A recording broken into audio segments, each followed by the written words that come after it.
Hi guys, welcome back to my channel. For who don't know me, I am Priyanka, and for who know me, you know me, I'm Piku. So today's video is regarding what next after BSc Nursing in India. I have completed my BSc Nursing from Bangalore. I worked it there for 1 year, gained experience, and I came back. So today's video will be fully informative video. So let's get to it. Okay, today's video will be basically in Nepali and English mixed, so that it is easy for everyone to understand. Like suppose you have completed your BSc nursing from Bangalore. What next? There are three major things we have to do after like our nursing in India. Of course, you got the registration there. Now, next is you have to register in Nepal. So for that, we will have a NMC examination, Nursing Medical Council examination. This year, they have already given the notice. It is on, I guess, Shravan,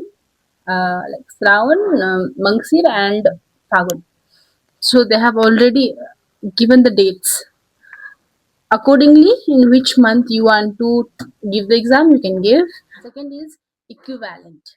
We have course equivalent from Tribhuvan University. So for that, again one more document is required. That is Asthai Praman Patra. Before this Praman Patra was only for the gap students. यदि हजुरहरूले 12 पछाडि कुनै gap गर्नुभएको छ भने you required the Praman Patra. But now rules changed. So this Asthai Praman Patra is required by everyone. If you have gap or you don't have gap in between your +2 and bachelor's, you have to take the Asthai Praman Patra if you want to do equivalent. Simple. अस्थायी प्रमाण पत्र सानो ठिमी राष्ट्रिय परीक्षा बोर्डबाट निकाल्ने. Okay, अब step by step जाउँ. First is अस्थायी प्रमाण पत्र जुन चाहिँ हामीले राष्ट्रिय परीक्षा बोर्ड सानो ठिमीबाट निकाल्नु पर्छ. यो अस्थायी प्रमाण पत्रको लागि हजुरलाई 1000 रुपैयाँ क्यास अनि वी नीड इज ट्रान्सक्रिप्ट +2 ट्रान्सक्रिप्टको फोटोकपी एन्ड एसएलसीको सर्टिफिकेटको photocopy. This is all the document you need. राष्ट्रिय परीक्षा बोर्डमा सजिलै गरी हामीले फर्म भर्न सक्छौँ किनभने त्यहाँ एकजना सर बस्नुहुन्छ which he is very helpful there. I must say उहाँले गरेर हाम्रो काम धेरै छिटो भएको थियो. जाने भाउचर कलेक्ट गर्ने फर्म फिल गर्ने फर्ममा केही कन्फ्युजन भयो भने you can ask him. He is very sweet. He will tell it clearly. त्यस पछाडि पैसा बुझाउने अनि सेकेन्ड नम्बर कोठामा जानु भनेर भन्नुहुन्छ. Then just submit the form, take the voucher and it's done. अब भाउचर अस्थायी प्रमाणपत्र आउनको लागि मिनिमम 3 दिन लाग्छ. If any holidays are there हजुरको 7 दिन लाग्छ. मैले like if it's I have submitted today, this Friday, so अर्को फ्राइडेसम्म like that is a maximum time which they will take.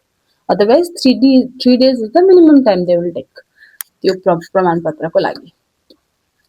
So अब हजुरलाई सेकेन्ड पोइन्ट इज इक्विभ्यालेन्ट गर्नु पर्यो.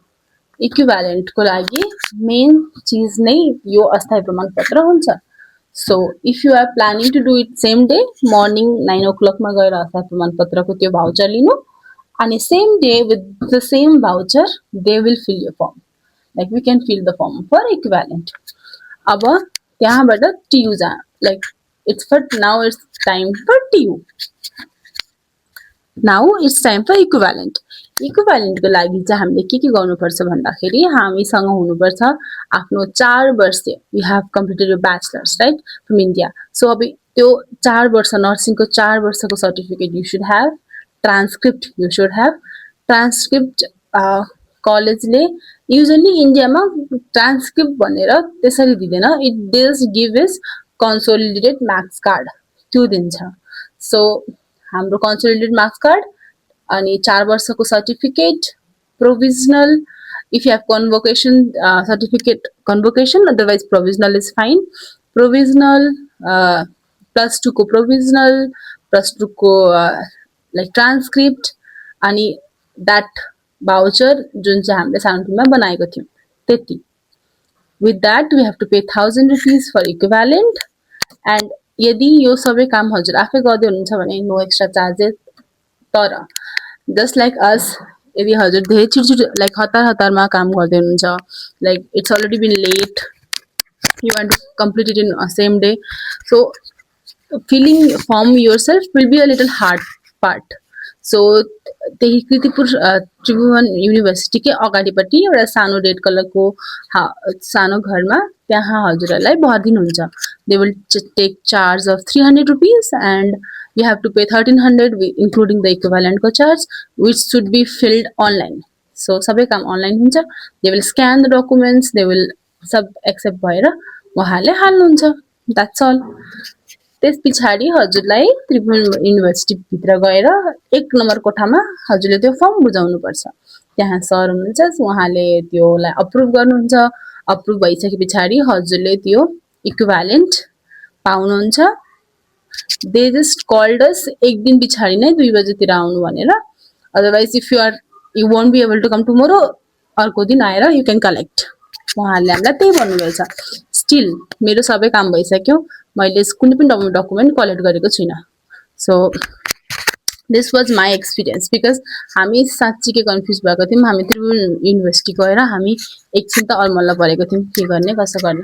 I tried searching in YouTube. यसको विषयमा खासै भिडियोहरू छैन, specially for the Indian students. हामीलाई इन्डियन लाइक जहाँ specially for the students who have studied India, हामीलाई केही आइडिया छैन के गर्ने. We just got confuse a lot times. त्यही भएर अनि अस्थायी रिगार्डिङ अस्थायी प्रमाणपत्र जो पनि विदेश जाँदै हुनुहुन्छ त्यो उहाँहरूलाई पनि काम लाग्ने कुरा रहेछ. यो चाहिँ हामीलाई त्यहाँकै सरले भन्नुभएको थियो. अस्थायी प्रमाणपत्र लिने ठाउँमा उहाँको सरले नै हामीलाई भन्नुभएको थियो कि यो चाहिँ तिमीहरूले लिनै पर्छ, even if you don't have gap ल्याऊ भनेर. किन मेरो साथीको ग्याप थिएन, मेरो ग्याप छ आफ्टर 12, बट मेरो साथीको ग्याप थिएन. सो उसले पनि लिनै पर्यो. सो नलिएको भए फेरि इक्विभ्यालेन्टमा प्रब्लम हुन्थ्यो. सो नेक्स्ट इयर हजुर अस्थायी प्रमाणपत्र लिनुहुन्छ अनि इक्विभ्यालेन्ट गर्नुहुन्छ. After equivalent the main part is studying for NMC. So that's all for today, guys. I hope यो video informative थियो. And this was my first video जुन मैले नेपाली बोलेर भिडियो बनाएको थिएँ. So I hope you understood equivalent कसरी गर्ने, के सामान चाहिन्छ. Of course त्यो सबै मैले एक्सप्लेन गर्न ट्राई गरेँ. I hope it was very useful for you guys, and thank you for watching my channel. Keep watching.